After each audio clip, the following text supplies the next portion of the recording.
Hello everybody, Julian Schutze here from Blood and Iron Martial Arts, here today to give you another fight analysis.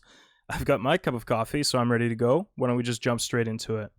This is an older sparring video from Jesse Tucker versus Kevin the Ritter.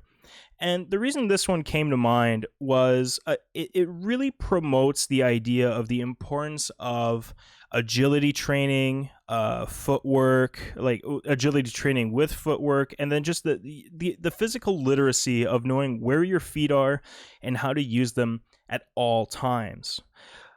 So since this is an older sparring video, I had to cut out the music and all that, but why don't we just run it through real quick, give you an idea of what the exchange looks like, and then we'll just be able to break it down for you.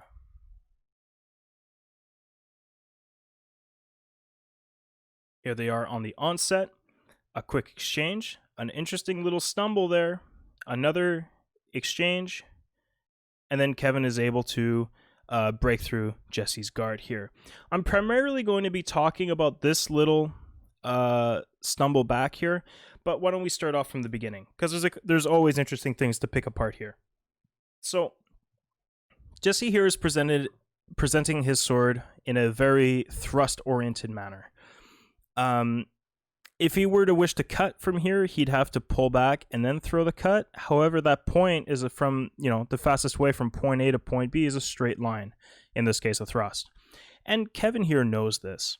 What's interesting is that Jesse keeps this position for a long time, which allows Kevin here to start coming up with a plan on how to deal with it. So you can see here initially his sword is somewhat in the middle, but then as he realizes that, Jesse's probably going to be throwing a thrust at me. If he does throw a cut, it's going to be 1 to 2 actions, gives plenty of time to react to that. But for now, that thrust is the primary threat and the primary concern. So he starts pulling his sword off to his right side here in order to create an invitation for the thrust in a way that will not allow Jesse to control Kevin's sword while doing so in like a controlled thrust. If he wants to thrust, it's going to have to be an open target, which will allow Kevin to use his sword to then recontrol by sweeping off to the left here, and then potentially landing a controlled or a counter thrust, or gathering up to throw another cut or something, which is exactly what happens. But back to the footwork here. As they start circling around, Jesse recognizes probably right about here that Kevin is stepping right into his measure where, he probably could land that thrust now if he wanted to. Now, watch his back foot here. As he starts finishing his step, he immediately starts loading that back foot and is able to launch himself a large distance very quickly, a very strong spring to start making that aggressive thrust. And we'll play that at real speed, because watch how quick it is from 0 to 100 with that one. Boom. There's no tell behind it. Kevin can't see it coming, and because of how quick and aggressive it is, it kind of throws Kevin's plans out of the window. As we can see by Kevin's body language here, as soon as that thrust explodes, he throws his upper body out of the way here to try to get, the sword more in between him and his opponent, which kind of leaves him in a not great spot. However, Kevin is no slouch here. Jesse's plan here is to then roll his guard up nice and high to make sure that Kevin can't land a counter thrust. And then he starts trying to cut around to the other side. However, Kevin keeps pressure on the blade and just rolls with it, with that other cut, into his own hanging position. So this is a case of very fast handwork and being able to read and feel what your opponent is doing in the moment. Now that he's in this hanging position, he's able to start throwing a quick counter, as we see here. Let's watch Jesse's feet again.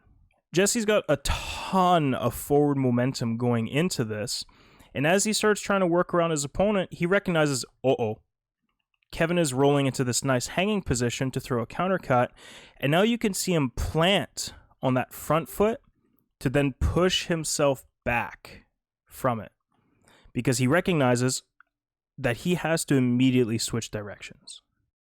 So as Kevin throws his downward cut, Jesse goes to block it, but not necessarily, more of a check, not necessarily as a way to facilitate a counter, but to just make sure he's safe. And then he starts pushing himself back to start creating space. But disaster strikes. His shoe, or he rolls instead of lifting the foot, his foot rolls, which then does not allow him to be able to pick his foot up and create the space he wants. If anything, his foot gets stuck here. You can see it drag a little bit. And he plants together, and his foot's almost rolled, but he managed to regather it.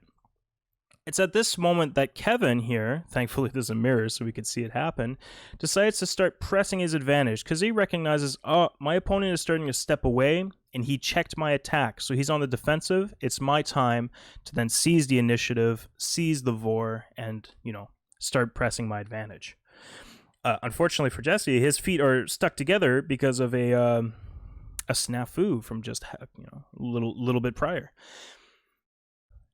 So this is where I find this gets really interesting, is because what might look like an absolute little stumble is actually Jesse using his footwork agility training from his football days to really get himself out of trouble here. So his feet are stuck together and he recognizes, oh man, I need to get out. I need to get out of the way right now because my opponent is threatening aggressively. So he starts throwing his hips back. Boom. He unsticks his feet and he is able to take several steps back, quick successive steps. Boom, boom, boom. While his opponent is throwing strikes at him, right? He controls the bottom line. Kevin rolls around to the other side and he's able to defend that as well, while making sure that he places his feet where they need to be in order to start regaining his balance and resetting his position. And there's absolutely no way you would have been able to get out of this situation if you did not have, that agility training in you. I've seen many people, completely just fall over because they put their feet together too quickly and then, they tried to step back or something. But Jesse managed to not only get out of a sticky situation, literally, but he managed to get out while defending himself and regaining his balance and then re-seizing the initiative. From here, as Kevin starts throwing his other strike, Jesse recognizes he's now in a structurally strong position. So he slices off Kevin's attack and starts threatening with a thrust. Kevin here recognizes quite early on the presence of that thrust, and you can see him bringing his sword over to start controlling it. Jesse recognizes that Kevin is going to roll over to control it, so he rolls up to his guard and then starts throwing a counter cut, and Kevin rolls up to his guard position to throw the counter. Jesse goes to defend, but unfortunately his guard wasn't high enough, and Kevin was able to break through. Which then there's a little bit more footwork involved here. So as Jesse starts stepping in again for his cut, he recognizes that, Kevin's rolling his guard up. So he immediately plants his foot to arrest all his forward momentum as he's finishing throwing the cut. And then as soon as he can, he pushes off his front foot to be able to try and get himself back, create space. But unfortunately, by that point, it's too late. He was just a little too close and his guard wasn't quite high enough and he was able to take a hit. So I really think that this was a great example of the importance of footwork in general, the importance of training the agility behind it. And let's not forget Kevin's footwork here either, right? In the onset, he was able to circle effectively around his opponent. He recognized that his opponent was in a compromised state, so he pushed his advantage by being able to immediately launch with his own attack. He didn't have to, wait for his feet to respond or anything like that. As soon as he recognized that Jesse here was in a strong place and he started, being able to control himself again, Kevin immediately is able to plant on his foot and then change directions. Notice that. As soon as he plants this foot down, he pushes off of it to be able to circle out and give himself space again, because he recognized that if he kept going forward, Jesse would have been able to then start controlling him or potentially enter a grapple. So then he changes his entire momentum, mid movement, circles out, creates the space required to defend himself from Jesse's attack, to place himself in the perfect measure, which then he's then able to, again, take another big step forward to get himself in measure for that attack. Once again, none of this achievable without having the agile footwork to be able to do so.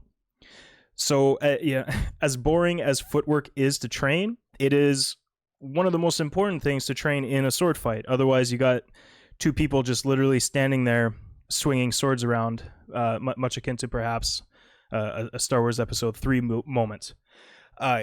With the importance of having agile footwork and being able to move yourself exactly where you want to move yourself or how to get out of a bad situation, it is absolutely pivotal to keep practicing and training your footwork in an agility-based context. Well, I hope you found this exchange as interesting as I did. I know it's a little different from the other ones, but hopefully interesting nonetheless. If you have any other comments, questions, please feel free to leave them down below, and I will answer them if I can. Have yourself a good one.